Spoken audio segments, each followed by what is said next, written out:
యుద్ధం సుదీర్ఘంగా సాగుతుండడంతో రష్యన్లలో భయాందోళనలు మొదలయ్యాయి. ఇప్పుడే సంక్షోభం ముంచుకొస్తుందో తెలియని అనిశ్చితి నెలకొంది.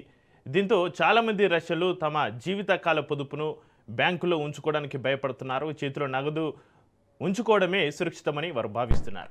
బ్యాంకింగ్ వ్యవస్థపైన నమ్మకం పూర్తిగా సన్నగిల్లిపోయిన సంక్షోభ సమయాల్లో చేతిలో క్యాష్ ఉండడమే ఉత్తమనే ధోరణి ఎక్కువగా కనిపిస్తుంది. గతంలో ఆర్థిక సంక్షోభాలు వచ్చినప్పుడు కూడా రష్యన్లు ఇదే బాట పట్టారు. ఇప్పుడు మాస్కోలో మళ్ళీ అదే సీన్ రిపీట్ అవుతోంది.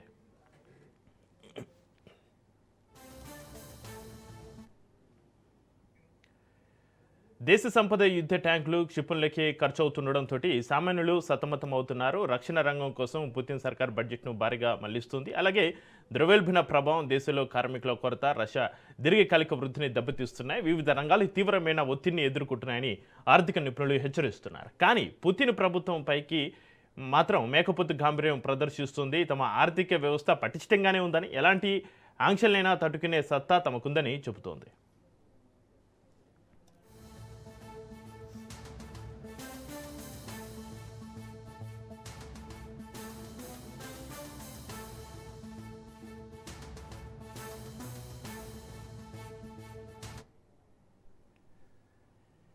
ఇక కొద్ది రోజులుగా ఆర్థిక ఒత్తిళ్ల ఉక్రెయిన్ తన దాడుల వ్యూహాన్ని పూర్తిగా మార్చేసింది. ఇప్పటివరకు సైనిక స్థావరాలు, ఆయుధ డిపోలు, ఇంధన వనరులనే టార్గెట్ చేస్తున్న ఉక్రెయిన్ ఆర్మీ ఏకంగా రష్యా వాణిజ్య రంగాన్ని టార్గెట్ చేసింది. ఆన్లైన్ రిటైల్ సంస్థలకు చెందిన భారీ గోదాములపైన డ్రోన్ దాడులు జరిపింది కీవ్. వేలాది ఆన్లైన్ ఆర్డర్లు, దుస్తులు, ఎలక్ట్రానిక్స్, గృహ ఉపకరణాలు నిల్వ ఉండే గోదాముల ధ్వంసంతో రష్యా అంతర్గత సరఫరా వ్యవస్థ కుప్పకూలే ప్రమాదం ఏర్పడింది.